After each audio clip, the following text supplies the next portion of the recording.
욥기 1장 13절에서부터 22절 말씀 우리 다 찾으셨으면 한 목소리로 봉독하도록 하겠습니다.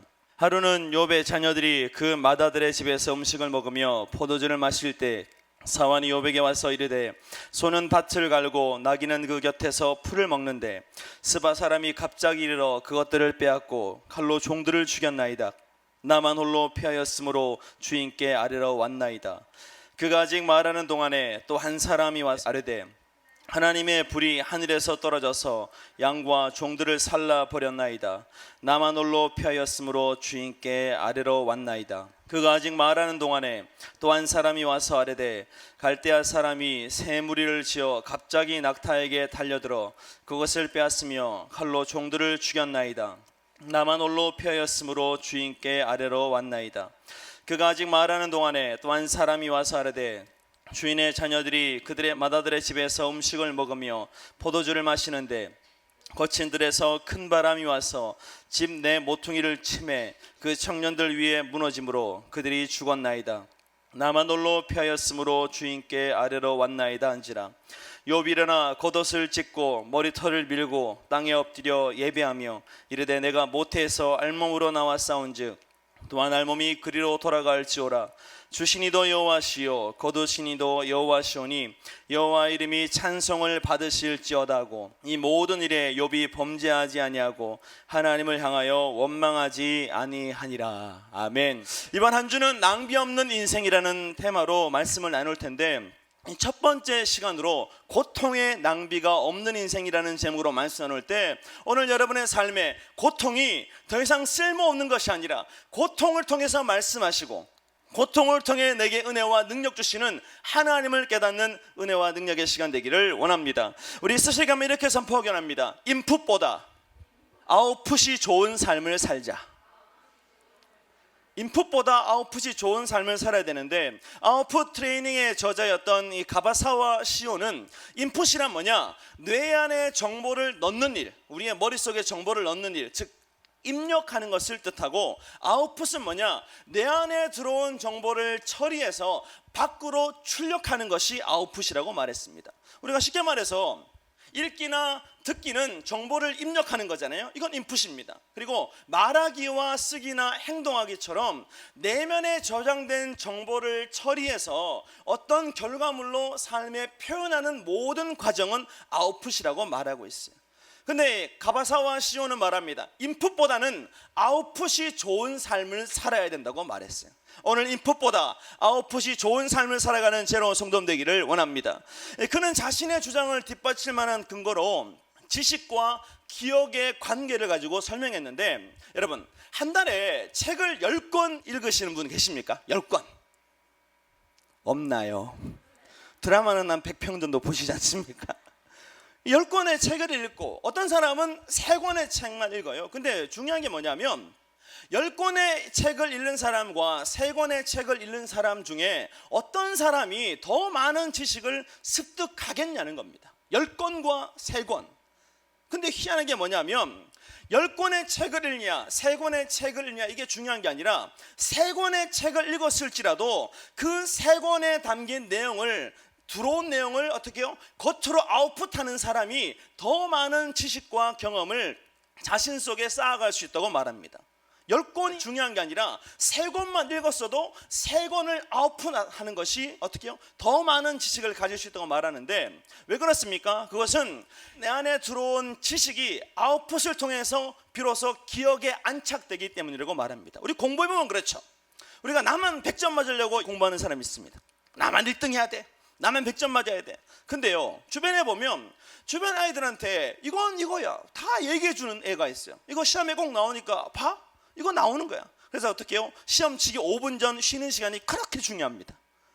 얘기해 주는 거죠. 근데 희한한 게 뭐냐면 나 혼자 죽자 사자 암기한 사람보다 다른 사람에게 가르쳐가며 자신에게 들어온 지식을 나눠주는 사람의 기억 속에 더 많은 지식이 남는다는 거죠. 그래서 오늘 우리는 인풋보다 아웃풋을 중요시하는 삶을 살아가는 지혜로운 성도 되기를 원합니다. 그런데 예수님도 아웃풋의 중요성에 대해서 말씀하셨는데 마태복음 15장 11절에 입으로 들어가는 것은 사람을 더럽게 하는 것이 아니라 입에서 나오는 그것이 사람을 더럽게 한다고 말씀하셨어요. 들어가는 게 더러운 게 아니라 나가는 것이 더럽다 말씀하셨고, 누가복음 6장 45절에 보면 선한 사람은 마음에 쌓은 선에서 선을 내고 악한 자는 그 쌓은 악에서 악을 내나니 이는 마음에 가득한 것을 입으로 말함이라고 말씀하셨어요. 다시 말해서 예수님도 우리에게 인풋보다는 아웃풋의 삶이 더 중요하다고 말했습니다. 오늘 여러분, 들어가는 것보다 나오는 것을 더 분별하고 집중하는 지혜로운 성도 되기를 원합니다. 그래서 인풋과 아웃풋, 즉 입력과 출력이라는 기준으로 우리 인생을 나눠보면, 첫 번째, 인풋이 좋은데 아웃풋이 좋은 사람은 1등입니다. 오늘 여러분의 그런 인생 살아가기를 원합니다. 들어오는 것도 좋고 나가는 것도 좋아요. 근데요, 두 번째 2등은 뭐냐면 인풋은 나쁜데 아웃풋이 좋은 사람이 있어요. 아무리 세상에 더러운 것이 들어도 좋은 것으로 내보낼 줄 아는 사람은 2등. 3등은 뭐냐면 인풋이 좋은데 아웃풋이 나쁜 사람은 3등입니다. 아무리 좋은 걸 들어도 날마다 부정적인 이야기만 하는 사람.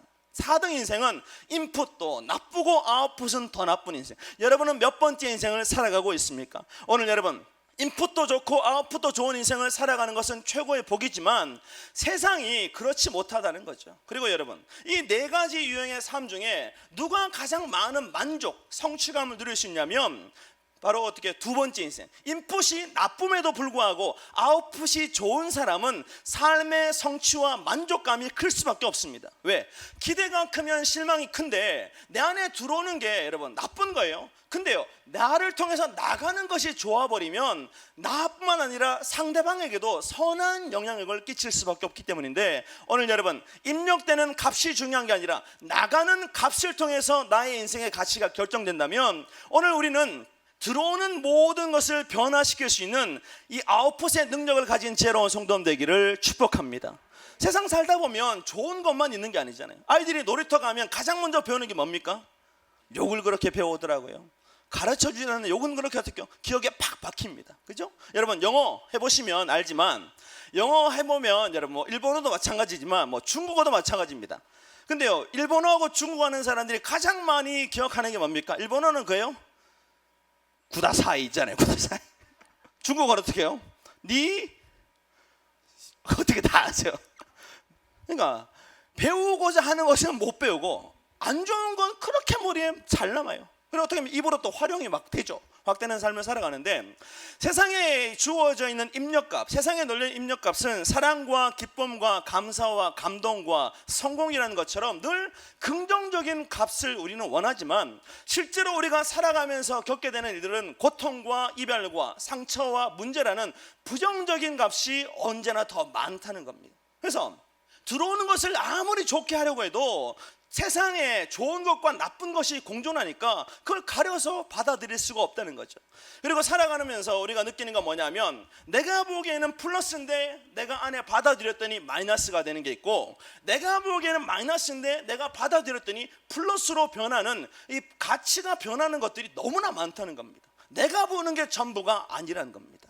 그래서 인풋 값을 우리는 조정할 수 없다면 우리는 어떻게 합니까? 내면의 혁명과 변화를 통해서 아웃풋 값이 항상 긍정적인 값, 항상 하나님이 기뻐하는 값을 유지하는 지혜로운 성도 되기를 원합니다. 그래서 필요한 게 뭐냐면 빌립보서 4장 11절에 내가 궁핍함으로 말하는 것이 아니라 어떠한 형편이든지 나는 자족하기를 배웠노니 나는 비천에 처할 줄도 알고 풍부에 처할 줄도 알아. 모든 일 곧 배부름과 배고픔과 풍부와 궁핍에 처할 줄 아는 일체의 비결을 배웠다는 사도 바울의 고백이 우리의 고백되기를 원합니다. 다시 말해서 인풋이 아무리 부정적이고 나쁜 값일지라도 내면의 정화력과 내면의 정제력만 있으면, 하나님이 우리 안에 함께 계시면 부정적인 것도 긍정적으로 바꾸는 역사가 우리의 내면에서부터 일어나게 된다는 거죠. 오늘 우리는 여러분, 좋은 것만 취하는 것이 아니라 나쁜 것, 부정적인 것일지라도 내 안에 들어온 이상 성령과 함께 좋은 것으로, 플러스로 사람을 변화시키는 축복의 능력으로 변화시키는 지혜로운 성도 되기를 원합니다. 그래서 아웃풋의 값을 좋은 값으로 만들려면 내면의 정화가 필요합니다. 속사람이 바뀌어야 되죠. 오늘 백성교회는 속사람을 치료하는 곳인 줄 믿습니다. 늘 부정적이었던 우리를 어떻게 합니까? 하나님의 능력으로 변화시키는 재단이 백성교회인데, 오늘 예배를 통해서 여러분의 그 부정적이고 세상적인 속사람이 하나님이 기뻐하시는 그리스도인의 향기를 뿜어내는 지혜로운 성도 되기를 원합니다. 근데 세상 많은 사람들이 그런 삶을 안 살아요. 자기 속이 병들었다는 거 아는 사람이 있습니까? 우리는 날마다 내가 죽어야 된다고 말하지만 교회 다니시는 분들 중에 내가 죽어야 된다고 말하는 사람이 있습니까? 그 인간이 죽어야 되지. 교회 다니면서도 그 인간이 죽어야 되는데 믿음 없이 세상에 살면 얼마나 많은 인간들이 죽어야 되겠습니까? 왜 그래요? 내 속이 고쳐지지 못했기 때문입니다. 고린도후서 4장 18절에 보면 우리가 주목하는 것은 보이는 것이 아니요 보이지 않는 것이니 보이는 것은 잠깐이요 보이지 않는 것은 영원하다고 말씀하셨어요. 오늘 예배를 통해 영원한 가치를 깨닫는 지혜로운 성도 되기를 원합니다. 근데 많은 사람들은 보이지 않는 것, 영원한 것에 집중하는 삶이 아니라 눈에 보이고 순간적인 것에 집착합니다. 그래서 많은 사람들은 내 인생에 뭔가 도움이 되고 플러스가 될 만한 것이 있으면 악착같이 잡으려고 발버둥을 치죠. 근데 반대로 내 인생에 마이너스처럼 보이는 것들은 그냥 어떻게 해요? 다른 사람이 선택하거나 아니면 나도 선택 안 해서 버려지게 만드는 것이 세상 사람들, 그리고 영의 눈을 뜨지 못한 인생들의 한계입니다. 오늘 영의 눈을 뜨고 살아가는 우리 모두가 되기를 원합니다. 이게 뭐예요? 낭비하는 인생이라는 겁니다. 눈에 보기에 좋은 것만 취했다가 결국 어떻게 아무것도 남지 않는 인생. 오늘 우리는 세상에서 손해보는 것처럼 살아갈지라도 천국에 상급을 쌓아가는 지혜로운 성도 되기를 원합니다. 그래서 낭비하는 인생의 특징이 뭐냐면 입력값이 가지고 있는 고정값, 현재의 가치에만 집착한다는 거죠. 오늘 여러분은 과거의 나보다 훨씬 더 변화된 인생을 살고 계신 줄 믿습니다.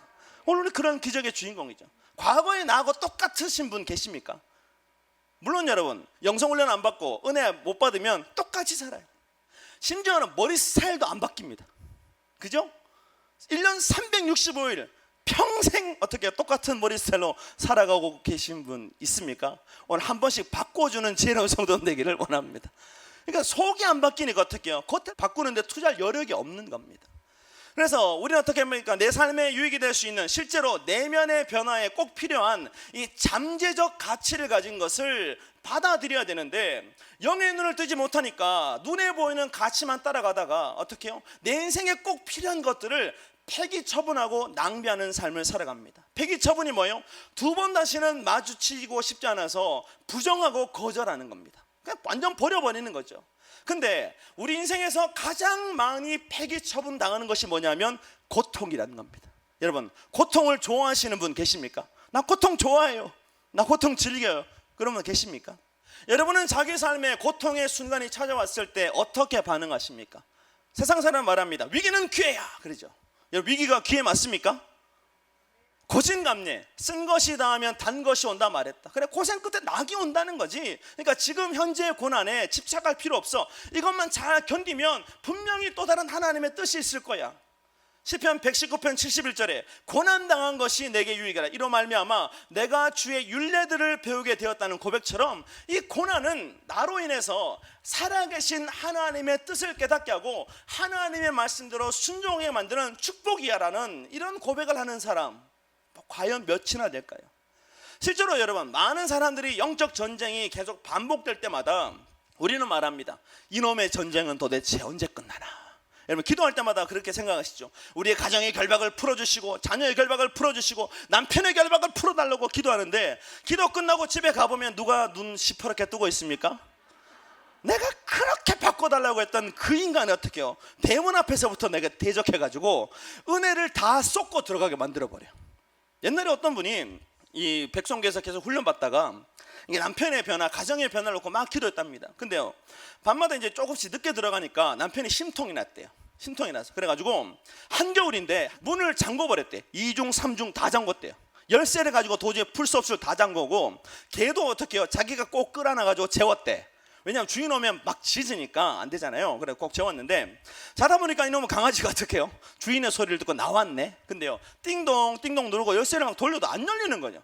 한겨울에 너무 막 사시나무 떨듯 떠는데 그 어떻게 해요? 그 시간 동안 얼마나 속에서 천불 났겠어요. 내가 그 인간 너를 위해서 이렇게 기도하고 영혼을 살려보려고 이렇게 기도했는데 문을 잠궈? 그것도 어떻게 문 다 닫아놓고 열쇠도 안 돌아가게 만들고 개도 어떻게 조용시켜가지고 그냥 들어오지 못. 너무 막 서럽더래요. 그렇잖아요.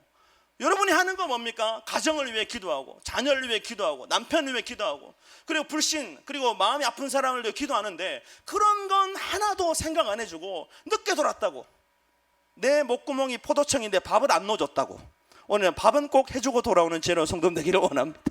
그래가지고 있는데 너무 서럽더래요. 근데 갑자기 하나님의 은혜가 딱 생각나는데 한 30분 떨다가 강아지가 그때 구살생으로 나왔어. 그래서 막 짖는 거예요. 주인 왔으니까 주인 왈왈왈왈. 그리고 어떻게 해요? 그 새벽에 막 짖으니까 안 열어줄 수 없잖아요. 그 남편이 모르는 척하고 열어줬대. 근데 예전 같으면 어떻게 합니까? 이미 왕복 16차선 한번 그려야죠. 근데 어떻게 해요? 갑자기 긍휼의 마음이 들더래요. 오죽하면 그랬겠나. 근데요, 딱 그냥 아무 말도 안 하고 들어갔대요. 들어갔는데 갑자기 자기가 감동했는데 뭐냐면, 내가 분명히 예전 같았으면 한 판 떴는데 어떻게 해요? 지금 안 뜨고 집안까지 들어왔다는 게 너무 감사하더래요. 그래가지고 갑자기 하나님 생각하니까 눈물이 핑 나더래요. 하나님 감사해요. 진짜 내가 오늘 싸워야 되는데 안 싸웠다. 근데 눈물 딱 흘리니까 갑자기 남편이, 아내가 방에 들어가면 울고 있는 거잖아. 그래 내가 문 안 열어줘서 서러운 줄 알고 어떻게 갑자기 달려와가지고 무릎 꿇으면서 잘못했다고. 오늘 여러분, 선으로 악을 이기는 지혜로운 성도 되기를 원합니다.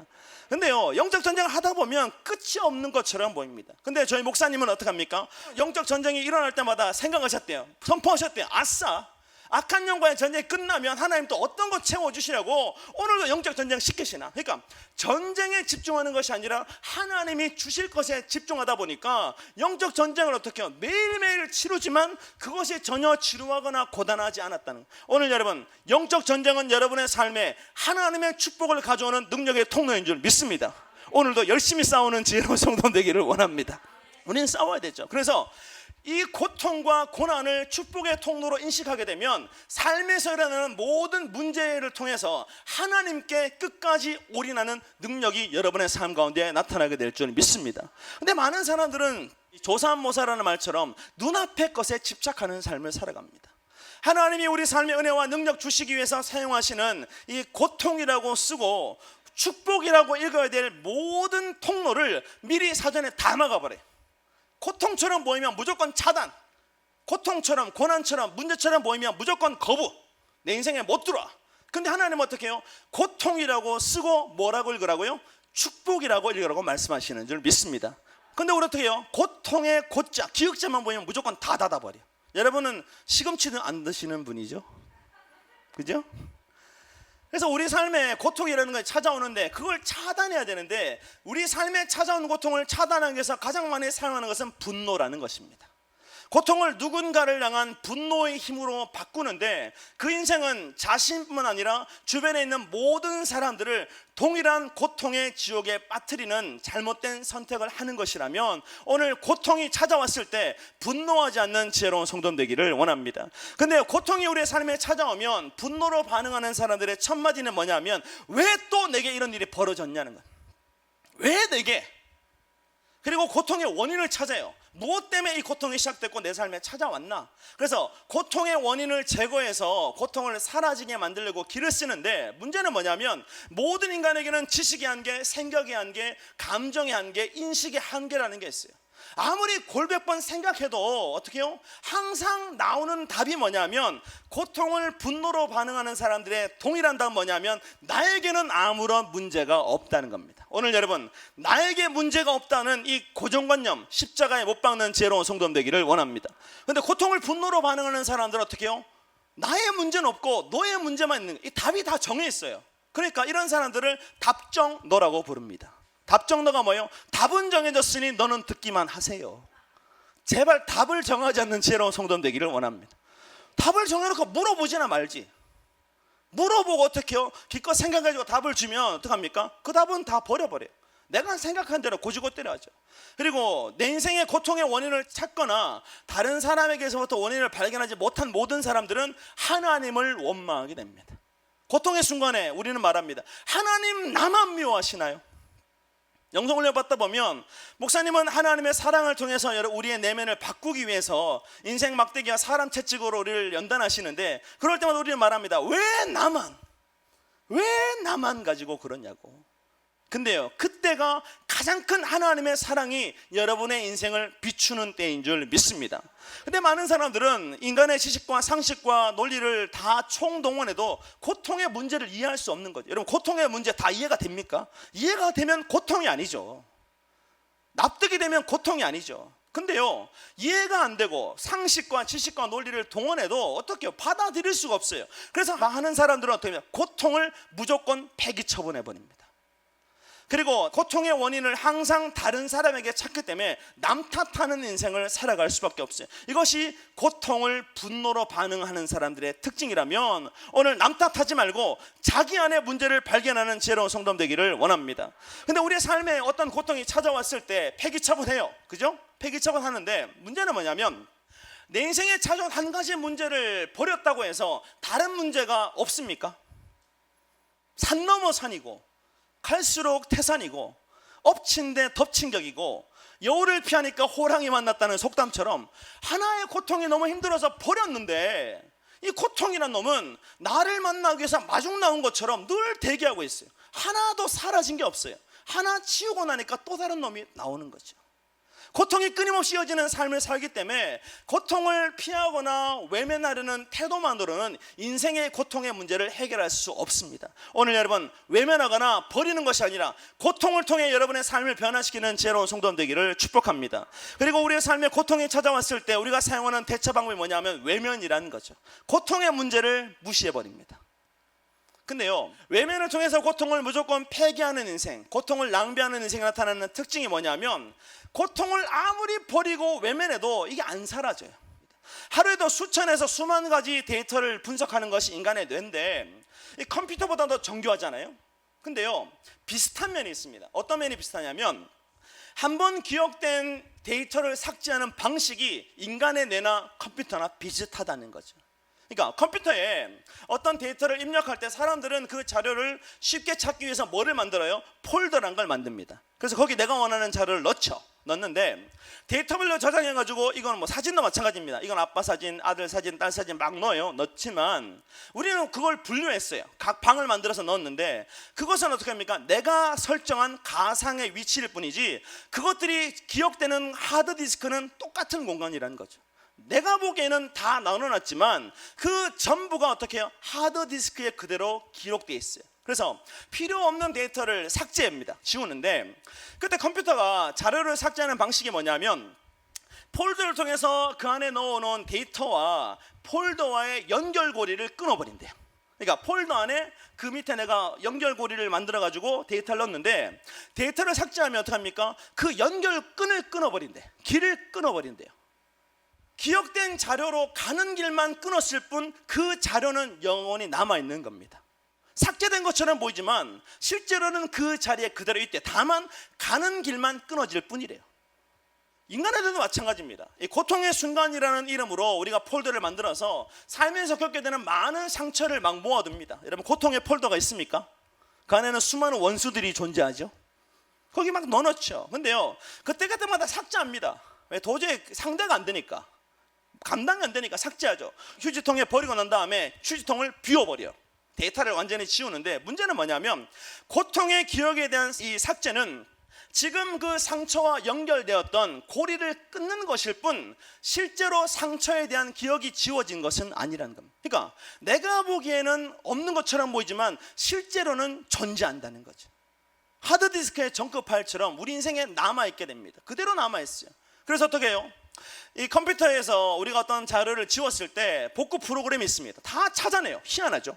지웠는데 나와요. 인간에도 마찬가지. 나는 삭제하고 지웠는데 프로그램을 돌리면 어떻게 합니까? 상처가 그대로 다 나와요.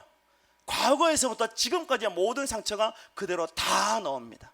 그래서 그 결과 컴퓨터 하드디스크처럼 인간의 뇌도 수많은 상처가 의식 세계에서 끊어져서 무의식의 세계로 추락하게 되는, 이것이 우리의 내면을 공허하게 만들고 인생을 괴롭게 만드는 악한 영의 쓴뿌리가 된다면 오늘 우리는 가는 길만 살짝 끊어내는 것이 아니라 예수 그리스도의 보혈로 상처의 쓴뿌리를 뽑아내는 지혜로운 성도 되기를 원합니다. 그래서 나는 기억 속에서 지웠는데 나도 모르는 사이에 무의식의 세계 속에서 어떻게 그게 남아있어요. 심리학자들은 그것을 트라우마라고 말합니다. 상처의 기억은 연결된 통로만 끊어졌을 뿐 우리의 내면에 그대로 남아있어요. 근데 그것이 비슷한 환경을 만나게 되면 어떤 일이 벌어져요? 그것이 기억 속에서 재생되는, 무한 반복 재생되는데, 오늘 여러분의 마음에 있는 트라우마 예수 이름으로 뽑아내는 지혜로운 성도 되기를 원합니다. 세상 많은 사람들은 얼마나 많은 트라우마가 인간의 내면, 인간의 기억 속에 가라앉아 있겠어요. 상처에 한번 사로잡혀버리면 어떻게 해요? 눈 돌아가고 입 돌아가고 어떻게 해요? 삶이 다 뒤틀어져 버리죠. 상처로 만신창이 된 자신의 모습을 드러내게 되는데, 오늘 무의식의 세계 속에 가라앉아 있는 과거의 상처, 그 상처를 치유할 분은 예수님밖에 없다면 오늘 예배를 통해 마음의 성전을 청소하며 깨끗하게 변화시키는 지혜로운 성도 되기를 원합니다. 왜 이런 일들이 벌어질까요? 상처가 안 사라져요. 사람들은 말합니다. 아픈 만큼 성숙한다 그러죠. 근데요, 실제로는 아픔을 극복한 만큼만 우리의 내면은 성장한다면, 오늘 극복되지 못하고 인간의 기억 저편, 무의식의 세계 속에 나도 모르게 숨겨뒀던 모든 상처와 모든 죄가 예수 이름으로 드러나서 고침받는 지혜로운 성도 되기를 축복합니다. 그래서 끊어진 것처럼 보이는 데이터가 악한 영을 통해서 연결되다 보니까 나도 모르는 사이에 어떻게 해요? 내 안에 또 다른 내가 나오는 삶을 살아가는 거죠. 고통의 기억, 그 기억을 다시 이어버리고 내가 감당할 수 없는 상처를 계속 재생하는 것은 바로 악한 영인 줄 믿습니다. 근데요, 우리가 기억해야 될 한 가지는 뭐냐면, 요한복음 10장 10절에 도둑이 오는 것은 도둑질하고 죽이고 멸망시키려는 것이요 내가 온 것은 양으로 생명을 얻게 하고 더 풍성히 얻게 하려는 것이라 말씀했던 것처럼, 악한 영이 우리 내면에 감춰진 트라우마로 가는 연결고리를 연결하는 것이 아니라, 하나님도 무의식의 세계 속에 숨어있는 고통의 기억과 상처의 쓴뿌리를 드러내고 고치기 위해서 때로는 끊어진 길, 내가 스스로 막았던 길을 열어서 연결시킨다는 것을 깨닫는 지혜로운 성도 되기를 원합니다. 그러니까 악한 영은 어떻게 해요? 나를 상처로 묶어서 트라우마 속에 가두려고 하지만, 하나님은 그 숨겨진 트라우마를 드러내서 치료하고 어떻게 해요? 영원한 자유를 누릴 수 있는 삶, 그리고 똑같은 상처를 가진 사람들을 치유하는 상처 입은 치유자로서 우리를 회복하려고 우리의 내면에 가라앉아 있는 죄와 상처를 들춰내시는 줄 믿습니다. 오늘 속사람을 드러내는 지혜로운 성도 되기를 원합니다. 오늘 악한 영이 원하는 것처럼 상처에 묶인 인생이 아니라, 하나님이 원하시는 것처럼 상처로부터 자유하는 지혜로운 성도 되기를 원합니다. 내 의지를 하나님께 맡겨서 상처를 확인하고 상처 때문에 미쳐 날뛰는 인생을 종결시키고, 드러난 상처를 고침받아서 하나님의 선한 뜻을 이루는 상처 입은 치유자의 삶, 영혼을 살리는 축복의 통로, 능력의 통로가 되기를 원합니다. 한마디로 지금까지 우리가 고통에 반응하고 고통의 때에 사용했던 이 고정된 매뉴얼, 고정관념을 싹 다 갈아엎어야 고통을 낭비하는 인생이 아니라 고통을 통해 변화된 인생을 살아가게 될 줄 믿습니다. 살면서 피할 수 없고 외면할 수 없는 고통의 문제를 지금보다 더 나은 나를 만드는 재료로 사용하고, 하나님께 더 가까이 나아가는 믿음의 발판, 도약의 발판으로 사용하려면 고통에 대한 우리의 고정관념을 박살내야 된다는 거예요. 오늘 여러분, 고통을 폐기하고 고통을 끊어버리고 고통을 무시하고 살았습니까? 그 고통 가운데 내게 말씀하시는 하나님의 은혜와 음성을 듣는 지혜로운 성도 되기를 원합니다. 그 기적의 주인공이 누구냐면 오늘 본문에 등장하는 욥이라는 거죠. 욥의 인생을 통해서 하나님이 우리에게 말씀하시는 게 뭐냐면, 고통을 다루는 완전 다른 방식이 어디에? 하나님 안에 있다는 것을 말씀해 주시는 줄 믿습니다. 내가 다루는 고통의 방식은 분노나 외면이나 무시, 감추는 거지만, 하나님이 다루시는 고통의 방법을 사용하면 욥기 42장 12절에 여호와께서 욥의 말년에 욥에게 처음보다 더 복을 주시니, 그래서 말년에 욥에게 처음보다 더 많은 복을 줬어요. 그래서 양이 14,000, 낙타가 6,000, 소가 1,000결이, 암낙이 1,000을 줬고 또 아들 7과 딸 3을 줬어요. 가져가신 대로 주셨습니다. 하나님은 정확한 분인 줄 믿습니다. 그의 첫째 딸은 여미마라 이름하였고, 둘째 딸은 그시아라 이름하였고, 셋째 딸은 게렌 합북이라 이름하였으니 모든 땅에서 욥의 딸들처럼 아리따운 여자가 없었더라 그래서 하나님은 딸을 셋을 주었는데 어떻게 해요? 월드 미스 코리아로 만들어 주셨어요. 오늘 여러분의 삶에 그런 역사가 일어나기를 축복합니다. 하나님은 어떻게 해요? 가장 아름다운 여인을 만들었습니다. 오라비들처럼 기업들을 그들에게 줄 만큼 믿음의 분량의 장성한 딸로 만드셨는데, 감당할 수 없는 고통 때문에 누가 봐도 인생의 말년에 종칠 수밖에 없었다는 것이 욥의 삶입니다. 말년에 어떻게 해요? 하나님의 복을 받는 지혜로운 성도 되기를 원합니다. 근데 말년에 다 가져가 버렸죠. 종친 인생인데 비참한 욥의 인생입니다. 근데 하나님 때문에 어떻게 바뀌었냐면 믿음의 경종을 울리며 축복의 경종을 울리는 인생으로 역전됐다는 것을 오늘 하나님은 우리에게 가르쳐 주신다면, 오늘 고통을 외면하고 피하는 인생이 아니라 고통 가운데 역사하시는 하나님과 내가 만나는 역사가 일어나기를 원합니다. 근데요, 욥 시대에 특별히 가부장적이잖아요. 지금도 가부장적이죠, 그죠? 그래서 그 가부장적인 시대에 아들의 이름이 아니라 딸의 이름을 기록했어요. 3명을 다 기록했는데 아주 특이한 거죠. 왜 그랬냐면 첫째 딸 이름은 여미만데 이건 비둘기의 일종인 호도애를 상징하는 것으로, 비둘기는 뭐예요? 순결과 축복이잖아요. 다시 말해서 여미마라는 이름을 통해서 하나님이 욥의 인생에 순결함과 축복을 회복시켜줬다는 것을 간증하고 있는 줄 믿습니다. 두 번째 딸은 그시아입니다. 그시아는 계피나무래요. 근데 계피나무는 그대로부터 진한 향기를 내뿜기 때문에 제사에 사용되는 향료로 쓰였다는 점에서 하나님과 욥의 관계 회복을 통해서 어떻게 해요? 욥의 신앙이 하나님 앞에서 향기로운 제물로 바뀌었다는, 이게 뭐라고요? 그시아라고 말합니다. 오늘 여러분 인생이 그시아 같은 인생 살아가는 우리 모두가 되기를 원합니다. 셋째 딸은 게른 합북인데 여성들이 어떻게 해요? 화장품을 담는 그릇, 물감을 담는 통으로 쓰였대요. 다시 말해서 욥의 내면이 하나님의 은혜와 능력을 담기에 합당한 그릇으로 바뀌었다는 것이 게렌 합북의 의미라는 거죠. 그러니까 이 세 딸의 이름은 욥의 신앙이 이전보다 더 하나님 안에서 강해졌음을 드러내고 있는 줄 믿습니다. 오늘 인생의 고통을 믿음으로 통과하는 자에게 여미마와 게렌 합북과 그시아라는 축복을 하나님이 주신다면 우리는 고통을 폐기처분하고 낭비하는 인생이 아니라 고통을 통해서 하나님의 축복을 우리의 삶에 통하는 지혜로운 성도 되기를 원합니다. 그렇다면 욥이 어떻게 똑같은 고통의 문제, 아니 이 세상 누구도 감당할 수 없는 고통의 문제입니다. 욥기 읽으면 섬찟하지 않습니까? 여러분의 삶에 욥 같은 고통이 찾아온다면 감당하실 수 있겠어요?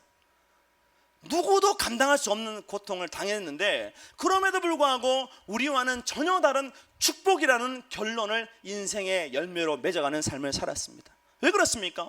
그래서 바로 욥이 사용한 고통에 대한 매뉴얼, 고통에 대한 반응이 우리가 늘 사용하는 것처럼 고통을 낭비하는 것이 아니라 고통을 통해서 하나님의 뜻을 성취하는 삶을 살았기 때문인 줄 믿습니다. 여러분, 고통을 쳐다보지도 않고 무시하고 버려버린 인생이 아니라 고통 속에 감춰진 아름다운 보석을 캐내는 지혜로운 성도 되기를 원합니다. 만약 우리가 욥처럼 고통의 문제를 통해 하나님 안에서 이전보다 더 큰 축복의 삶, 역전의 삶을 살아야 되는데 욥같이 고통을 당했음에도 불구하고 말년에 더 큰 축복과 더 큰 믿음의 진보를 나타내려면 우리는 욥처럼 고통을 자신의 실체를 드러내는 거울로 사용하는 지혜로운 성도 되기를 원합니다. 고통이 뭐라고요? 나를 드러내는 거울인데, 여러분, 사람이 언제 자신뿐만 아니라 다른 사람에게 가장 솔직할 수 있다고 생각하십니까?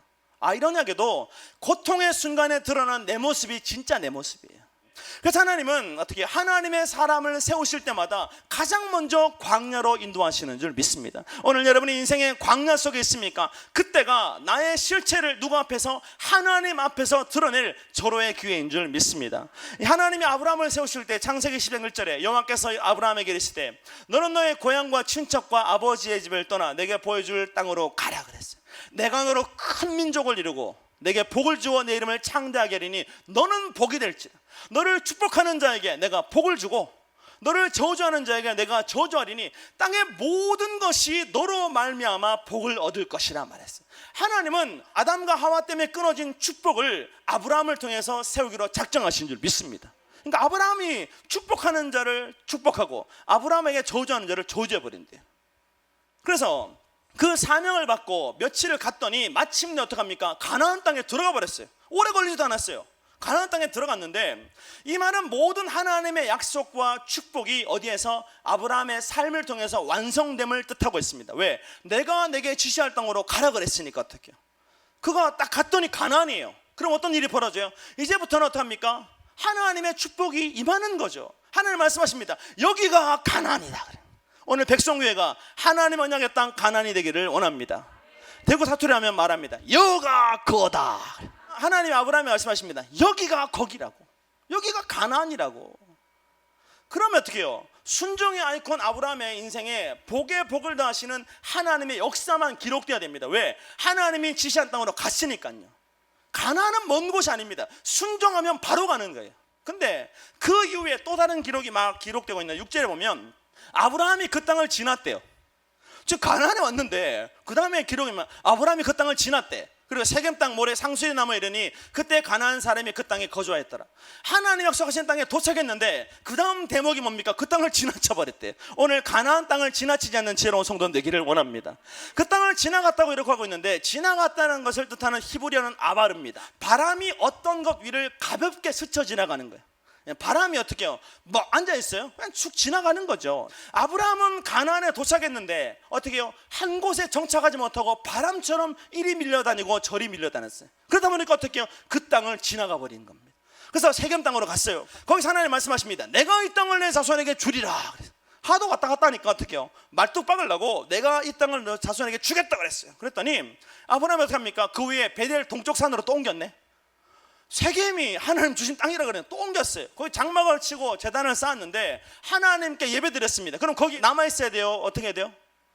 남아있어야죠. 근데 9절에 보면 점점 남방으로 옮겨갔더니, 하나님은 가나안 땅에 정확하게 보내줬는데 어떻게 해요? 아브라함은 바람처럼 계속 밀려갔어요. 그리고 어디 갑니까? 남방으로 계속 밀려갔는데 가나안 땅에서 계속 바람처럼 움직이는 아브라함의 모습이 기록되어 있습니다. 왜 그렇습니까? 가나안 땅에는 이미 가나안 족속이 있었기 때문에. 오늘 우리는 사명을 가지고 가나안 족속을 점령하는 지혜로운 성도 되기를 축복합니다. 그 땅에 남아있는 자들은 하나님이 어떻게 해요? 이미 심판하기로 결단했으니까 우리는 하나님과 함께 나아가면 이길 수 있는데, 아브라함 여기 가도 가나안 사람, 저기 가도 가나안 사람이 있으니까 여기 하나님 땅임에도 불구하고 바람처럼 밀려가는 거죠. 오늘 여러분의 바람 같은 마음을 사로잡아서 하나님 안에 가는 지혜로운 성도 되기를 원합니다. 근데 특이한 게 뭐냐면 바람처럼 요동치는 아브라함의 인생에 기근이 찾아왔어요. 그러니까 어디로 가버려요? 확 날라버렸네. 어디로? 애굽으로 날렸어요. 왜 하나님이 애굽으로 가는 거 허락하셨을까 여러분?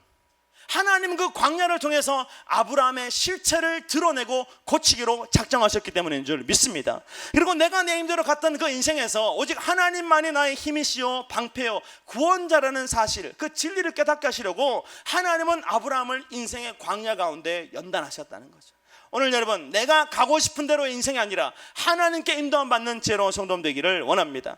마찬가지로 하나님은 고통의 광야를 통해서 욥의 실체, 믿음의 실체를 드러내기 원하셨다는 겁니다.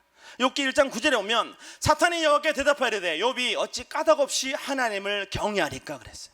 사탄은 우리를 고발하는 자입니다. 그래서 욥을 하나님이 자랑했어요. 와, 이런 사람이 없다, 이런 믿음의 사람이 없다 그랬죠. 근데요, 사탄이 까닭없이 어떻게 하나님 경외하겠습니까? 라고 했더니 하나님이 사탄에게 욥을 시험하도록 허락하셨습니다. 근데 중요한 건 뭐냐면 고린도후서 1장 9절에 우리는 우리 자신이 사형 선고를 받은 줄 알았으니 이는 우리로 자기를 의지하지 말고 오직 죽은 자를 다시 살리시는 하나님만 의지하게 하려 하심이라 말했던 것처럼, 사탄이 시험할 때마다 누구를 의지해야 돼요? 하나님을 더 의지하는 삶을 살아야 됩니다. 영적 전쟁 가운데 나의 도움이시며 피난처신 하나님만 의지하는 삶을 살아야 돼요. 지금 이 순간의 고통 때문에 죽을 것 같습니까? 그때마다 바람처럼 세상에 밀려다니는 인생을 살지 말고 하나님을 스쳐 지나가는 바쁜 인생을 살지 말고 오직 여러분 하나님께 뿌리 내리는 지혜로운 성도 되기를 원합니다. 다시 말해서 여러분의 인생에 하나님이 고통을 허락하시는 이유는 뭐냐면 바람처럼 왔다 갔다 하지 말고 제발 여기 믿음의 뿌리를 내려서 100배, 60배, 30배 열매를 맺게 하시려고 하나님은 하나님의 땅에 우리를 심는 고통의 순간을 허락하시는 줄 믿습니다. 그렇다면 당대 의인이었던 욥, 믿음의 사람 욥에게 허락되어진 고통의 의미가 뭘까요? 10절에 보면 주께서 그와 그의 집과 그의 모든 소유물을 울타리로 두르심 때문이 아니니까. 사탄은 말합니다. 하나님이 복 주니까, 차고 넘치도록 주니까 하나님 예배하는 거죠. 주께서 그의 손으로 하는 바를 복되게 하사 그의 소유물을 땅에 넘치게 하셨습니다. 지금 욥의 믿음 좋은 것 같습니까? 하나님이 복 주니까, 축복이라는 토양에 뿌리 내리고 있으니까 하나님 믿음 좋은 것처럼 보이죠. 그렇습니다. 욥 역시 자신의 믿음이 축복에 치우친 편협한 신앙이 아님을 어떻게요? 말로 형용할 수 없는 고통의 시간을 통해서 증명한 줄 믿습니다. 오늘 고난은, 고통은 내 믿음의 실체를 하나님 앞에 드러내는 시간이라면 오늘 우리는 감추지 말고 다 드러내고 고침받는 지혜로운 성도 되기를 축복합니다. 마찬가지로 우리도 어떻게요? 믿음을 점검하는 삶을 살아야 됩니다. 언제? 고통의 때. 하나님이 욥기 1장 1절에 말했습니다. 우스 땅의 욥이라 불리는 사람이 있었는데 그 사람은 온전하고 정직하여 하나님을 경외하며 악에서 떠난 자라 그랬어요. 여러분, 욥의 믿음을 하나님이 자랑하셨는데 그거는 아들 7과 딸 3이 있거나 양 7천, 낙타가 3천, 소고 500개리, 암나귀가 500마리, 수많은 종이라는 축복의 근거를 가지고 욥의 믿음이 좋은 믿음이라고 말씀하시는 게 아니라는 겁니다. 4절에 그의 아들들이 자기 생일에 각각 자기 집에서 잔치를 베풀고 그의 누이 3명 다 함께 청하에 함께 먹고 마시더라 그랬어요. 그 매번 잔치할 때마다 끝나면 어떻게 해요? 욥이 그들을 불러다가 성결하게 하되 아침에 일어나서 그의 명수대로 번제를 드렸대요. 얘네들이 파티하면 욥은 어떻게 합니까? 그 명수대로 번제를 드렸어요. 그러니까 어마어마한 가계 지출이죠. 근데요, 욥은 단 한 번도 그걸 거르지 않았습니다. 왜? 혹시 그들이 잔치 중에 죄를 범했을까 봐. 그만큼 내적인 성결을 추구하는 삶을 살았던 것이 욥입니다. 그러나 축복의 때에 나타났던 욥의 행위와 믿음만 가지고 하나님이 그를 믿음의 사람이라고, 당대의 의인이라고 인정하신 건 아니라는 거죠. 하나님이 욥을 의로운 사람, 믿음의 사람, 동방에서 가장 훌륭한 사람이라고 평가하신 근거는 뭐냐면 축복의 때에 나타난 하나님을 경외하는 마음과 예배, 거기에다가 어떻게 해요? 고난의 때에 나타난 욥의 믿음을 더해서 그것이 욥의 믿음의 실체라고 인정해 주신 줄 믿습니다. 오늘 20절에 보면 욥이 어떻게 하루아침에 엄청난 고난을 당했습니다. 욥이 일어나 겉옷을 찢고 머리털을 밀고 땅에 엎드려 예배하며 이르되 내가 모태 살목으로 나왔사온즉 또한 알몸이 그리로 돌아가올지라. 주시니도 여호와시요 거두시니도 여호와시오니 여호와 이름이 찬송을 받으실지어다. 다시 말해서 축복의 때에 있었던 예배와 하나님을 향한 마음이 고난의 때에도 변질되지 않았기 때문에 하나님은 욥의 믿음을 의로운 믿음이라 인정하신 줄 믿습니다. 여러분, 잘 나갈 때 잘 믿어야 되지만 고통의 때 오히려 우리의 믿음을 드러내는 지혜로운 성도 되기를 축복합니다. 한마디로 그리스도인은 전천후 신앙을 가져야 됩니다. 잘 되면 어떻게 해요? 막 와서 하나님 앞에 아양 떨다가 고통 한 방 딱 맞으면 어떻게 해요? 바로 삐져가지고 안 오고 시험 들었다 그러고, 그러면 시험은 1년 360을 우리의 삶에 떠나지 않는데 왜 그렇습니까? 축복의 때와 고난의 때를 나눠서 우리가 믿음을 평가하기 때문인데 하나님은 욥의 믿음을 어떻게 해요? 축복의 때에나 고난의 때에나 변함없는 그 항상 똑같은 믿음을 의로운 믿음이라고 인정해 주신 줄 믿습니다. 욥은 종들의 보고를 통해서 하루아침에 전 재산을 몰수당했고 전 자녀를 몰수당했어요. 그리고 어떻게 해요? 감당할 수 없는 고통이 찾아왔습니다. 그럴 때마다 겉옷을 찢고 어떻게 머리털을 밀고 땅에 엎드렸어요. 그죠? 욥이 그거 어떻게 해요? 나 아무렇지도 않아요. 하나님 계시잖아요. 아니에요. 옷을 찢고 머리를 밀고 어떻게 해요? 땅에 엎드렸습니다. 생각해 보세요, 여러분. 욥이 감당할 수 없는 고난을 만났을 때 옷을 찢는데 딱 찢으려고 보니까 어떻게 해요? 이거 비싼 거지. 이 찢으면 안 돼. 그랬겠어요? 살살 찢었을까요? 다시 붙이기 쉽게? 아니요, 그냥 찢은 거예요. 머리털을 밀었대요. 근데요, 머리털을 막 미는데 갑자기 생각합니다. 야, 이렇게 막 밀면 스타일 어떻게 나중에 만들어? 좀 정확하게 옆에 딱 밀어가지고 나중에 어떻게 합니까? 이 투블럭 만들려고 옆에만 밀어야지, 이렇게 생각했을까요? 땅에 엎드릴 때 여러분 생각해 보세요. 엎드리는데 여러분 지금 고통 속에 있어요. 그 고통 속에 있으면 고통이 느껴집니까? 엎드리는데 어떻게 해요? 이거 팍 엎드리지. 야, 이거 머리 깨진다. 살살 엎드려야지. 푹신한데 좀 골라가지고 엎드려야지. 이렇게 생각했겠어요?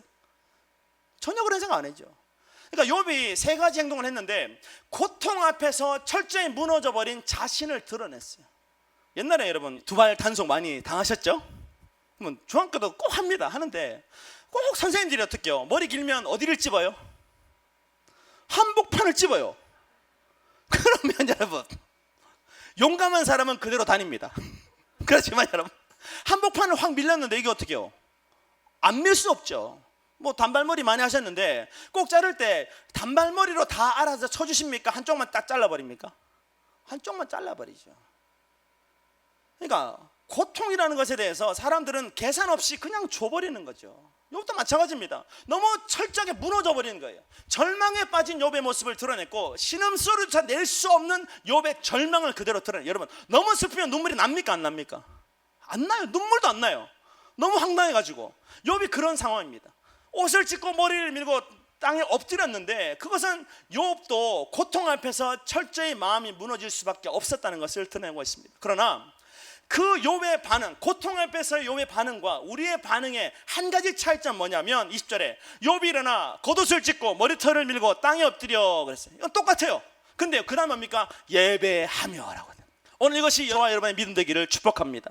인생의 고통의 순간, 감당할 수 없는 그때 욥의 마지막 선택은 예배였어요. 이것이 욥의 인생에 찾아온 고통을 전무후무한 축복의 통로로 변화시키는 은혜 역사를 일으키는 축복의 통로가 된 줄 믿습니다. 그러니까 고통의 순간, 절망의 순간에 마지막에 선택한 건 우리처럼 똑같이 어떻게 해요? 일어나가지고 옷을 찢고 머리털을 밀고 엎드렸는데 그 엎드림이 뭐가 됐어요? 예배가 되는 역사가 일어났어요. 오늘 여러분 엎드렸는데 그 자리가 예배의 자리가 되기를 원합니다. 옷을 찢었는데 그 자리가 자아가 찢어지는 자리가 되기를 원합니다. 머리를 밀었는데 하나님과 내가 하나 되는 생각의 모든 고정관념을 끊어버리는 축복 역사가 일어나기를 축복합니다. 그러니까 욥은 어떻게 해요? 예배했어요. 근데요, 그 예배가 하루아침에 그렇게 이루어질 수 있었을까요? 욥은 이해할 수 없는 고난의 사중자 앞에서 열받았습니다. 꼭지가 돈다는 말처럼 폭발적으로 반응하는 스트레스 때문에 죽을 것처럼 속이 타올랐어요. 그렇죠. 잘 키워놨는데 한 방에 다 갔으니까. 재산이야 다시 벌면 되지만 자녀를 어떻게 할 거예요? 그래서 일어나서 옷을 찢고 머리를 밀고 땅에 머리를 죽으라고 박았는데 그때 여러분 욥의 내면을 가득 채우고 있던 믿음과 은혜가 어떻게 해요? 욥의 분노를 기도와 찬양의 에너지로 바꿔준 줄 믿습니다. 오늘 우리는 열받아서 엎드렸는데 그것이 기도로 변화되는 역사가 일어나기를 원합니다. 분노를 기도의 에너지로 연결시키는 지혜로운 성도 되기를 원합니다. 그럼 우리는 360을 철회할 수 있잖아요. 맞습니까? 얼마나 많이 마음이 아파요. 그러니까 아무 일 없는 일상에서 날마다 예배드린 이유는 뭐예요? 인생에 감당할 수 없는 고난의 때 마지막 선택이 예배가 되기 위해서 오늘도 우리는 하나님 앞에 무릎 꿇고 나와 있는 줄 믿습니다. 오늘 이 예배가 인생의 위기 가운데 나를 욥처럼 하나님을 예배하고 경배하는 믿음의 사람, 경건한 사람으로 변화시키는 축복의 통로가 되기를 원합니다. 그래서 욥은 말합니다. 내가 못해서 알몸으로 나와 싸운 적도 알몸이 그리로 돌아가올지라. 주신이도 여호와시요 거두신도 여호와시오니 여호와 이름이 찬송을 받으실지어다. 그런데 이 대목에서 떠오르는 두 사람이 있습니다. 누굽니까? 바울과 실라죠. 귀신 들려 점치인 여인을 꽂혀줘가지고 어떻게 해요? 주인에게 막대한 금전적 손해를 끼쳤다는 제목으로 초주금이 들어 맞았어요. 그렇잖아요. 평생 내가 돈 뜯어먹을 수 있는데 얘가 끊어버렸으니까 얼마나 화났겠어요. 초주금 냈는데 거의 실신할 지경으로 감옥에 던져졌을 겁니다. 뭐가 있겠어요? 뭐 침대가 있어요? 뭐가 있어요? 던져졌는데 바울이에요. 그때 여러분 그래도 자기가 믿음의 선배라고 신라 일어나봐. 야 우리 몸이 아프지만 찬송가 459장 부르자. 지금까지 지내온 것 주의 크신 은혜라. 우리처럼 찬송가 펴자고 찬양했겠어요? 몸이 박살났는데. 바울과 실라가 억울한 제목으로 채찬 바닥에 누웠을 때 여러분 자동적으로 찬양이 울려 퍼질 수밖에 없었던 이유는 뭐냐면 그들이 하나님신 선교의 사명을 감당하기 위해서 갔던 모든 곳에서 밤이 될 때마다 그 밤이 찾아왔을 때마다 오늘 하루를 인도하신 하나님을 찬양하다 보니까 자기 전에 어떻게 해요? 별 보면서 어떻게 해요? 하나님과 찬양하고 바람 소리 들으면 하나님과 찬양하다 보니까 그 인생의 찬양 감옥에서도 자동적으로 어떻게 해요? 찬송의 곡조가 울려 퍼진 줄 믿습니다. 이것이 일상의 예배가 주는 참된 축복이라면 오늘 이 예배를 통해서 고난의 밤에 찬양하는 지혜로운 성도 되기를 축복합니다. 오늘 욥이 자신의 삶 전부를 투자해서 받았던 건 뭐냐면 찬송의 습관, 기도의 습관, 예배의 습관이라는 거죠. 오늘 이 세 가지 습관이 우리의 것이 되기를 원합니다. 이것이 우리가 날마다 예배 드리는 목적이에요. 예배를 왜 드려요? 인생에 나도 알지 못하는 고난의 때 내가 하나님 앞에서 예배자로 서려고 오늘도 우리는 예배를 드리고 있는데 예배를 허락하신 하나님의 기대가 이겁니다. 힘들 때 예배하고 마음이 무너질 때 찬양하는 사람으로 만들려고 오늘도 우리를 어떻게 계속 꼬셔서 몸이 천근만근이시죠. 눈만 어떻게 해요? 떴다 뿐이지 정신은 이미 딴 데 가 계신 분 계시지 않습니까? 그럼에도 불구하고 하나님이 계속 인도하시는 거죠. 왜? 이 평상의 예배가 위기의 순간에 하나님을 내 삶에 끌어들이는 축복의 열쇠가 되기 때문인 줄 믿습니다. 출애굽한 이스라엘처럼 살아가지 않는 지혜로운 성도 되기를 원합니다. 그들은 홍해 앞에서 모세를 원망했습니다. 원망하다가 홍해를 건너니까 출애굽기 15장 21절에 미리암이 그들에게 화답하여 이르되 너희는 여호와를 찬송하라. 그는 높고 영화로우시며 말과 그 탄자를 바다에 던지셨듯. 기뻐가지고 어떻게 소고들고 춤췄는데 온 여인네들이 어떻게 춤췄어요. 생각해 보세요. 어마어마한 숫자의 사람들이 집단 군무를 한 거죠. 영광이 얼마나 드러났습니까? 근데요, 마라의 쓴물 앞에서 그들 어떻습니까? 다시 불평하는 삶을 살았어요. 왜? 마음에 믿음이 없었기 때문인 줄 믿습니다. 광야를 통해 하나님은 그 실체를 드러내기 원하셨는데, 오늘 엽처럼 인생의 광야, 고통의 자리에서 믿음을 남기는 삶을 살아가는 지혜로운 성도 되기를 원합니다. 마지막에 우리가 남겨야 될 건 믿음밖에 없습니다. 여러분 믿으십니까? 고통에 실망하는 곡소리가 끝나고 하나님을 찬양하는 역사가 여러분의 삶 가운데 일어나는 우리 모두가 되기를 축복합니다. 두 번째로, 우리가 욥처럼 고통의 문제를 통해서 하나님 안에서 이전보다 더 큰 축복을 받으려면 역전의 삶을 살기 위해서는 욥처럼 고통을 내면을 연단시키는 용광로로 사용하는 지혜로운 성도 되기를 원합니다. 여러분, 우리가 예수님짜리 인생이면 세상 어떤 것에 갇혀도 비교할 수 없는 삶을 살아가는데, 하나님이 우리를 순도 100%의 순금으로 불러주셨습니다. 존귀한 자로 세워주셨습니다. 그러면 여러분, 고통의 광야를 통해서 연단하시는 하나님께 불평의 불화살, 원망의 불화살을 날리지 않는 지혜로운 성도 되기를 원합니다. 내가 금이면 하나님은 금다운 인생으로 만들어주려고 우리를 광야로 인도하셔서 연단하시는 거죠. 뭐로? 고통의 순간을 통해서 연단하십니다. 예전에 시저가 어려운 전쟁을 승리했는데 너무 좋았대요. 왕으로서 전쟁에 승리하는 게 얼마나 큰 기쁨입니까? 그래서 주변에 있는 많은 왕족들과 귀족들을 초대해서 잔치를 벌였는데, 전쟁에서도 수많은 전리품을 막 나눠줬대요. 얼마나 좋아요. 다 내 거 아니었으니까 다 나눠줬는데, 다 좋은데 한 가지가 에라였어요. 하늘이 화창해야 되는데 이 잔치 날 하늘에 먹구름이 가득한 거예요. 시저가 아침에 좀 이러다 말겠지, 오후에 한창 기분이 좋을 때는 먹구름 다 사라지겠지 생각했는데, 오후가 되도록 먹구름이 안 사라지는 겁니다. 그래서 어떻게 해요? 이미 술에 취한 시저가 열받았습니다. 그래서 궁수들을 다 불렀어요. 궁수들 모여! 그래서 얼마나 많겠어요. 그래가지고, 야, 나를 무시하는 저 하늘, 먹구름으로 이 잔치 분위기를 망치는 저 하늘에 화살을 날려라! 그래서 여러분, 하늘의 화살 쏘면 어떻게 돼요? 쏜 놈이 다시 맞게 됩니다. 근데 시저가 너무 열받았으니까 아무도 만류를 못하는 거죠. 그래요, 궁수대 어떻게 해요? 쏴야 되나 말아야 되나? 안 쏘자니 시저의 칼에 죽겠고, 쏘자니 자기가 쏜 화살에 맞겠고. 근데 어떻게 해요? 목이 날아가는 것보다 화살 한 대 맞는 게 나은 거예요. 그래서 쐈어. 어떻게 됐겠어요? 다 쥐가 맞았죠. 마찬가지입니다. 고난의 때, 고통의 때 우리는 하나님께 원망하고 불평하지만, 악한 영이 원하는 대로 불화살을 날리지만 그 모든 화살은 내가 맞을 수밖에 없다는 것을 깨닫는 우리 모두가 되기를 원합니다. 근데 욥은 말해요. 22절에 이 모든 일에 욥이 범죄하지 아니하고 하나님을 향해서 원망하지 않았다고 기록하고 있습니다. 이것이 우리의 믿음 되기를 원합니다. 대단한 믿음의 반응이죠. 근데요, 기가 막힌 게 뭔 줄 아십니까? 사탄의 사전에 포기란 게 없대요. 웬만큼 좀 괴롭히면 가야 되지 않아요? 한 번 쳤으면, 박살냈으면 떠나야지. 근데 욥기 2장에 보면 사탄이 여호와께 대답하이르되 가죽으로 가죽을 바꾸니 사람이 그의 모든 쇠물로 자기의 생명을 바꾸올지라. 이제 주의 손을 펴서 뼈와 살을 치소서. 그리하시면 틀림없이 주를 향하여 욕하지 않겠나이까. 악한 영의 목적은 우리로 하여금 하나님을 대적하게 하는 것인 줄 믿습니다. 원망하고 불평하게 하는 건 악한 영의 목적이죠. 한 번의 시험으로 실패했던 악한 영이 어떻게 다시 돌아와가지고 하나님이 욥의 믿음을 자랑할 때마다 어떻게 해요? 열받았어요. 내가 욥을 박살내야 되는데, 여러분, 욥의 존재 자체가 사탄의 수치였으며 자존심 너무 상하는 일입니다. 그래서 어떻게 해요? 다시 하여금 열받아가지고 어떻게 해요? 하나님께 욥을 시험할 수 있는 권리를 얻었어요. 그래가지고 그의 살을 쳐버렸어요. 그 자신의 삶을 쳤는데, 왜 사탄이 욥의 몸을 공략하겠다는 이 전략을 여러분 내세웠냐면, 그 사탄이 말한 이 까닭이라는 거, 그러니까 아직까지 욥이 믿음을 지키는 모든 조건 중에 마지막이 뭐예요? 자기 생명이기 때문인 줄 믿습니다. 그래서 어떻게 해요? 생명을 지면 하나님 욕할 거예요. 그랬어요. 하나님은 또 욕 허락하십니다. 해봐. 생명 뺏지는 말고 몸을 쳐. 결국 욥에게 또다시 고통이 찾아왔는데, 여러분, 그런데 사탄은 또 다른 옵션을 추가해서 욥의 믿음을 무너뜨립니다. 뭐냐면 가장 가까운 관계를 통해서 욥의 믿음을 공격하기 시작했어요. 예수님 마태복음 10장 36절에 사랑의 원수가 누구라고요? 자기 집안 식구랍니다. 여러분 힘들 때 여러분의 가정에 위로와 평화와 감사가 넘쳐나는 역사가 일어나기를 원합니다. 근데 힘들 때마다 옆에서 부채질하는 건 누굽니까? 가장 가까운 사람이죠.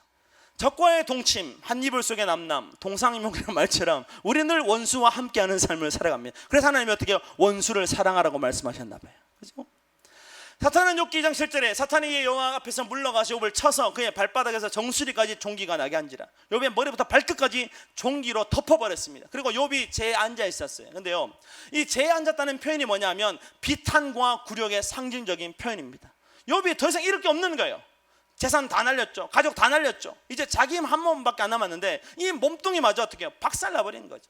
죄를 뜻하는 히브리 단어는 하에페르인데 이건 뭐예요? 가치 없는 것, 싫은 것입니다. 다시 말해서 만신창이가 된 육체 위에 자신의 죄를 덮는다는 건 쓰레기로 어떻게 해요? 쓰레기 같은 인생에 쓰레기를 덮어버리는 거예요. 완전 망한 인생, 끝난 인생이라는 걸 뜻하고 있습니다. 한마디로 욥 자신이 보기에도 자신의 삶은 무너졌고 이미 회생 불가능해요. 근데 사탄은 어떡합니까? 아내의 입을 통해서 욥기 2장 9절에 그의 아내가 그에게 이르되 당신이 그래도 자식의 온전함을 굳게 지키느냐? 하나님 욕하고 죽어라 그래요. 여러분, 이미 완전 무너졌어요. 제 가운데 앉아서 죄를 뒤집어 쓰고 있어요. 내 인생은 아무 가치 없다고. 근데 옆에 하는 말이 뭐냐면 하나님 욕하고 죽어라. 우리는 하나님 욕하고 죽을 게 아니라 자아를 죽이는 지혜로운 성도 되기를 축복합니다. 근데 욥이 말합니다. 그때 이르되 그대 말이 한 어리석은 여자의 말 같도다. 우리가 하나님께 복을 받았은즉 화도 받지 아니하겠느냐고. 이 모든 일에 욥이 입술로 범죄하지 아니하래. 악한 영은 우리 입술로 범죄하게 만들지만 믿음이 있을 때 우리 입술은 끝까지 하나님을 찬양하는 역사, 축복의 통로가 될 줄 믿습니다. 그래서 믿음의 고백으로 사탄의 모든 도발을 종식시켜버렸어요.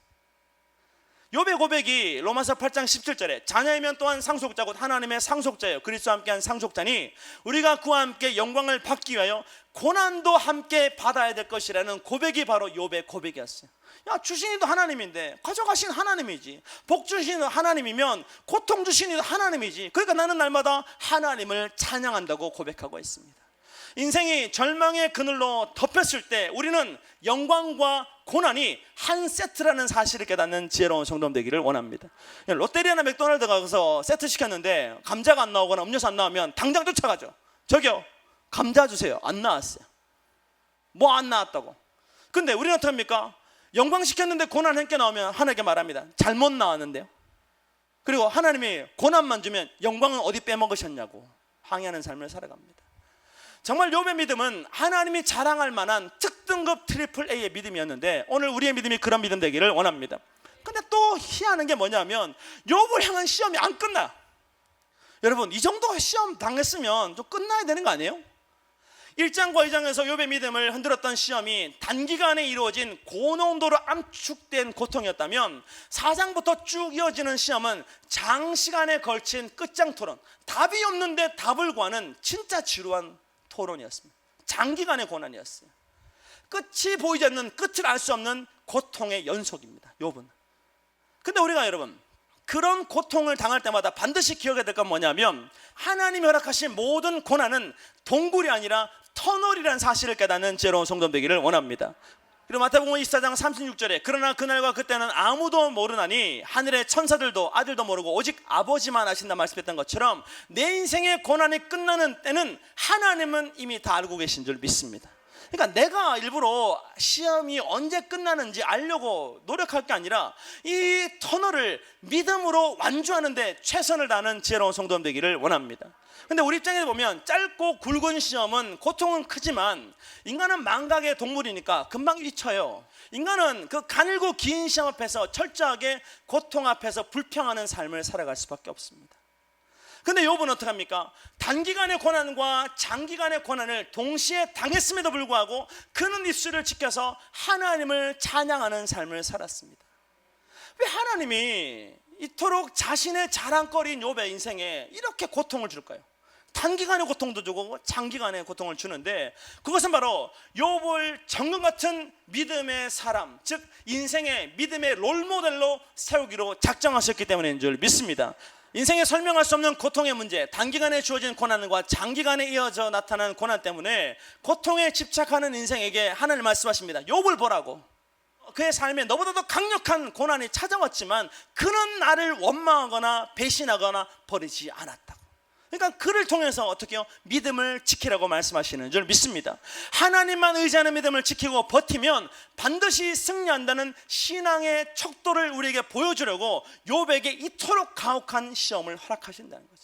오늘 여러분이 어떤 시험에도 어떤 문제에도 넘어지지 않는 정금 같은 믿음을 가진 지혜로운 성도님 되기를 원합니다.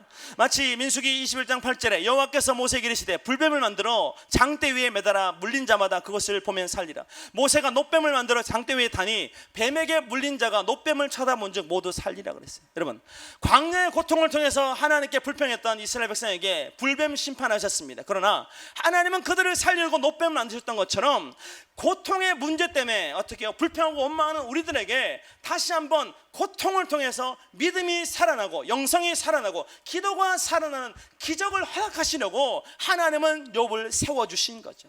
그러니까 그 인생에 어마어마한 고난이 찾아오는 겁니다. 쳐다보면 고쳤던 것처럼 욥기를 읽으면 내 인생의 고난이 아무 고난이 아닌 거죠. 오늘 믿음의 눈을 열고 살아가는 지혜로운 성도님 되기를 원합니다. 욥의 입장에서 그의 고난은 지독한 고난이었지만 하나님 편에서 보면 그의 모든 고난은 죄인을 향한 지독한 하나님의 사랑의 증거라는 겁니다.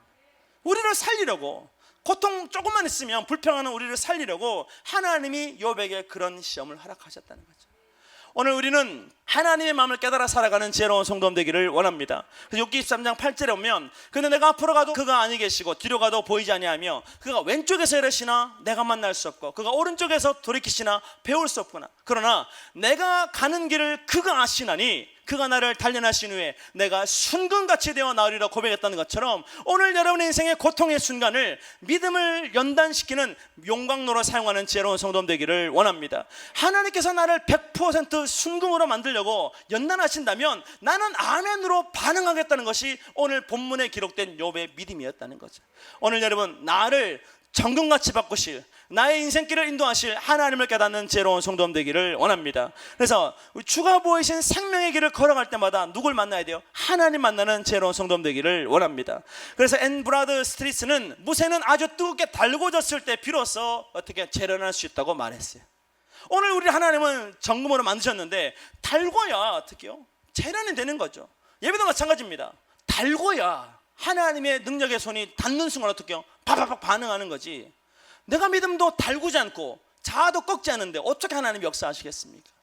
그래서 하나님은 사랑하는 자녀를 고통의 도가니에 던져 놓으시기를 좋아하시며 그런 후에 당신의 모루 어떻게 해요? 막 때리는 데 있잖아요. 그 밑에 까는 철판, 그게 모루인데 거기 위에서 자녀들을 두드리시는 것이 하나님이 원하시는 거래요. 오늘 지금 신나게 두들겨 맞고 계십니까? 하나님의 뜻이래요. 로저스는 말했습니다. 연단을 통과하지 않은 믿음은 믿을 만한 믿음이 못 된다 그랬어요. 그래서 재련사의 사전에 적당이라는 말이 없다는 말처럼 하나님은 우리에게 순금 같은 믿음을 주시려고 지속적인 연단을 포기하지 않는 분인 줄 믿습니다. 오늘 그 고통을 통해 연단하시는 하나님을 찬양하는 지혜로운 성도님 되기를 원합니다. 그래서 우리는 매일매일 반복되는 고통의 문제를 외면하고 낭비하는 인생이 아니라 어떻게 해요? 내면을 연단하는 용광로, 도구로 사용하는 지혜로운 성도님 되기를 원합니다. 언제까지? 나를 단련하신 후에 내가 순금같이 되리라는 욥의 고백이 나의 고백이 될 때까지 믿음을 연단하는 지혜로운 성도님 되기를 축복합니다. 오늘 주가 보이신 생명의 길을 찬양할 때 나를 정금으로 바꾸실 하나님, 그 하나님 만나는 시간 되기를 원합니다.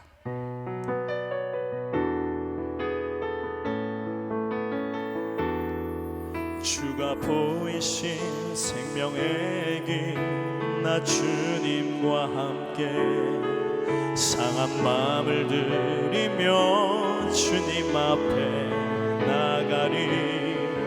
나의 의로움이 되신 주 그 이름 예수, 나의 길이 되신 이름 예수. 나의 길 오직 주가 아시나니 나를 단련하신 후에 내가 정금같이 나오리라.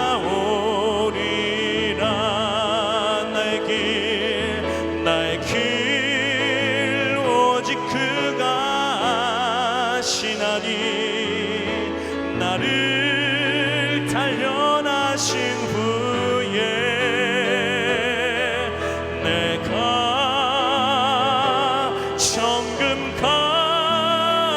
정금같이 나오리라. 이것이 우리 모두의 고백되기를 원합니다. 오늘 세 번째로 우리가 욥처럼 고통의 문제를 통해서 하나님 안에서 이전보다 더 큰 축복을 받는 역전의 삶을 살려면 욥처럼 고통을 감당할 수 없는 불가능에 도전하는 능력으로 사용하는 지혜로운 성도 되기를 원합니다. 우리 인생에 늘 찾아오는 불청객이 고통입니다. 그 고통을 기준으로 우리의 삶을 나눠보면 뚜렷하게 나타나는 차이가 있는데 뭐냐면 지금까지 불가능했던 모든 일이 고통을 통과한 후에는 가능한 일, 도전해볼 만한 일로 바뀌어 있다는 거죠. 태산처럼 엄두가 나지 않던 그 일이 고통을 통과한 다음에는 낮아져 있음을 깨닫는 삶을 살게 될 줄 믿습니다. 그래서 양서한의 시처럼 태산이 높다 하되 어디 하늘 아래 메이로다. 오르고 또 오르면 못 오를 리 없견만은 사람이 제한이 오르고 매만 높다 하더라 그랬어요.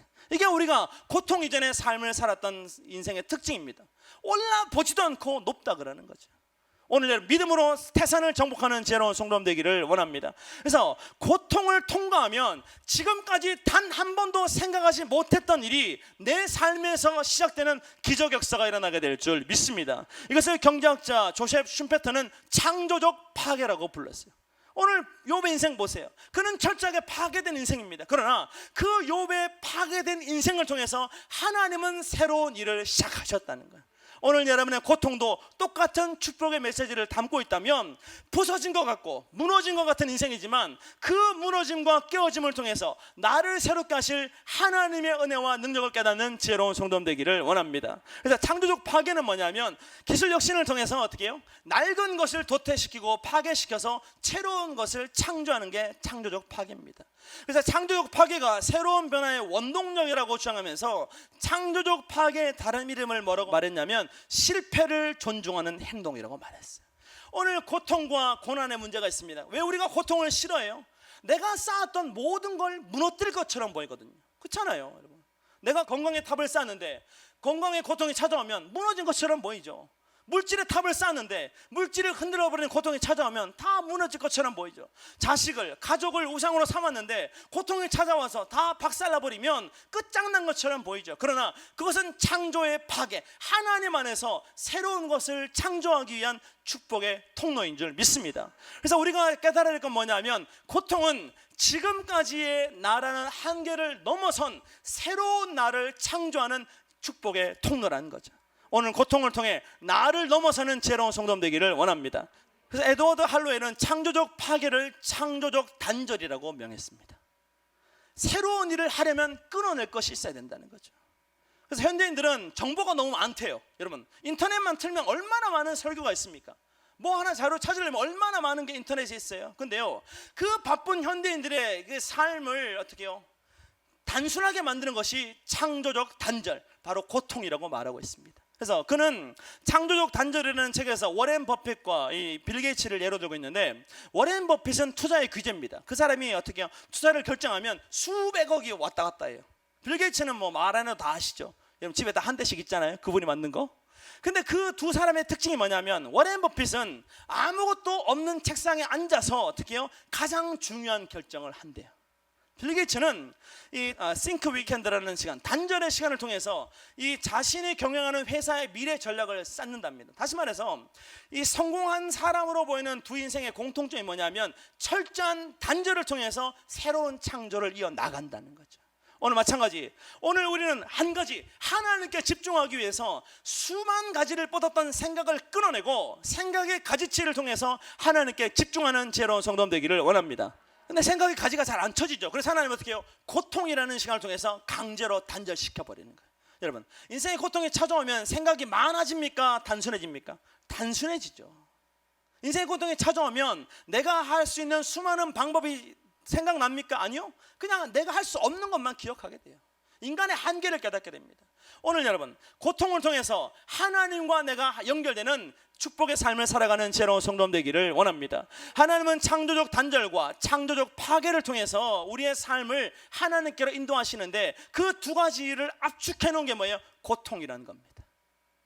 수많은 것들로 가득 채워진 삶의 고통을 통해서 완전히 비워버리는 삶이 시작되고, 수많은 생각으로 가득 찬 머리가 고통을 통해서 단순해져서 하나님께 집중할 수 있다면, 우리는 더 이상 고통을 저주라고, 고통을 문제라고, 고통을 외면하고 분노하는, 고통을 낭비하는 인생이 아니라 고통을 통해서 하나님께 집중하는 올인하는 지혜로운 성도 되기를 원합니다. 하나님은 그 인생을 바꿔주신다는 거죠. 오늘 본문에도 지금까지 단 한 번도 시도하지 않았던 새로운 일이 어떻게 해요? 고통을 통해서 시작되는데, 오늘 욥이 겪었던 말할 수 없는 고통을 통해서 새로운 깨달음이 왔습니다. 그게 뭡니까? 욥기 35장 10절에 나를 주신 하나님은 어디 계시냐고, 밤의 노래를 주시는 자가 어디 계시냐고 말하는 자가 없구나 그랬어요. 오늘 인생의 고통을 통해 찾아온 밤을 통해서 욥이 깨달은 건 뭐냐면, 하나님은 낮에만 찬양하는 분이 아니라 인생의 밤에 오히려 찬송해야 될 분이라는 사실을 깨닫게 된 줄 믿습니다. 그러니까 엘리바스와 빌닷과 소발이 계속 욥과 싸웠어요. 네가 의인이냐 죄인이냐 싸웠습니다. 그런데요, 나이가 어리다는 이유로 가만히 듣고 있던 엘리후가 마지막에 한 방을 팍 날리는데, 그 뭡니까? 욥의 신앙은 축복의 때에만 적용되는 신앙이 아니라 인생의 밤에 하나님을 찬양하는 영적인 진리를 깨닫게 만들기 위해서 이런 고난을 허락하셨다는 새로운 깨달음을 주셨다는 겁니다. 오늘 우리는 인생의 낮과 인생의 밤에 동일하게 하나님을 찬양하는 지혜로운 성도 되기를 원합니다. 다시 말해서 욥이 인생의 고난을, 고통을 만나지 않았다면 밤의 노래를 주시는, 밤의 노래를 듣게 원하시는 하나님의 뜻을 깨닫지 못했다는 거죠. 그래서 우리가 지금 밤새 찬양하고 있는 거 아닙니까? 하나님은 밤의 노래를 들으시는 줄 믿습니다. 그래서 하나님은 욥에게 말로 형용할 수 없는 고난과 고통을 주셨지만, 그럼에도 불구하고 욥은 망한 인생이 아니라 갑절의 축복을 받는 인생으로 변화됐다면, 오늘 우리는 인생에 허락되어진 고통을 하나님의 도구로 승화시키는 지혜로운 성도 되기를 축복합니다. 그래서 욥처럼 고통을 감당할 수 없었던 불가능에 도전할 수 있는 능력으로 사용하는 지혜로운 성도 되기를 원합니다. 오늘 우리 인생에 욥처럼 장기적인 고난과 단기적인 고난이 연속적으로 이어지고 있습니까? 언제 끝날지 모르는 고통 때문에 힘드십니까? 그때 우리 욥처럼 믿음을 지켜서 하나님 앞에 승리하는 지혜로운 성도 되기를 축복합니다. 그래서 고통의 시간을 인내함으로 견디는 자에게 하나님은 반드시 은혜와 능력을 채워주실 줄 믿습니다. 그래서 우리는 욥처럼 어떻게 해요? 고통을 자신의 실체를 드러내는 거울로 사용하시고, 욥처럼 고통을 통해서 이전보다 더 큰 축복을 받으려면 고통을 어떻게 해요? 내면을 연단시키는 용광로로 사용하는 지혜로운 성도 되기를 축복합니다. 그리고 고통을 어떻게 해요? 불가능에 도전하는 새로운 삶의 시작, 능력으로 사용할 때 오늘 인생에 낭비되었던 모든 고통, 내가 폐기처벌했던 모든 고통이 나를 믿음의 사람으로 변화시키는 축복의 통로였다는 사실을 깨닫는 은혜가 넘쳐나게 될 줄 믿습니다.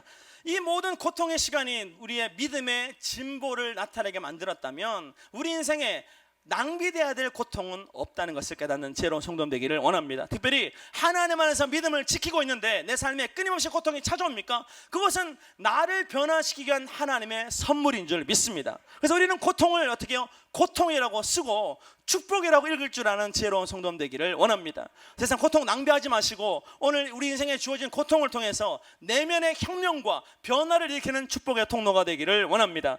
여러분, 고통을 통해 우리의 길을 예비하시는 하나님을 찬양하며 기도할 때 오늘 여러분, 고통을 통해서 내 삶을 만지신 하나님께 감사함으로 욥처럼 이전보다 더 큰 삶의 축복을 누리는 지혜로운 성도 되기를 원합니다.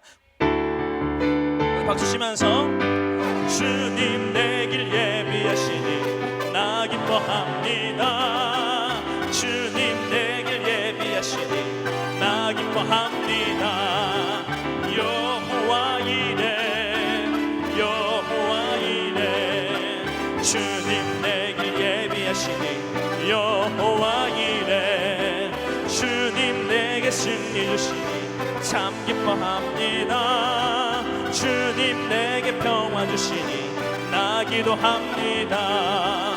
여호와 샬롬 여호와 샬롬 주님 내게 평화 주시니 여호와 샬롬 주님 내게 승리 주시니 나 찬송합니다. 주님 내게 승리 주시니 나 찬송합니다. 여호와 니시 여호와 니시 주님 내게 승리 주시니 여호와 니시 주님 나를 치료하시니 참 감사합니다. 주님 나를 치료하시니 참 감사합니다. 여호와 라파 여호와 라파 주님 나를 치료하시니 여호와 라파 주님 나를 사랑하셨네 날 구원하셨네 주님 나를 사랑하셨네 날 구원하셨네 할렐루야 아멘 할렐루야 아멘 주님 나를 사랑하셨네 할렐루야 주님 내길 예비하시니 주님 내길 예비하시니 나 기뻐합니다 주님 내길 예비하시니 나 기뻐합니다 여호와 이레 여호와 이레 주님 내길 예비하시니 여호와 이레 주님 내게 평화 주시니 나 기도합니다 주님 내게 평화 주시니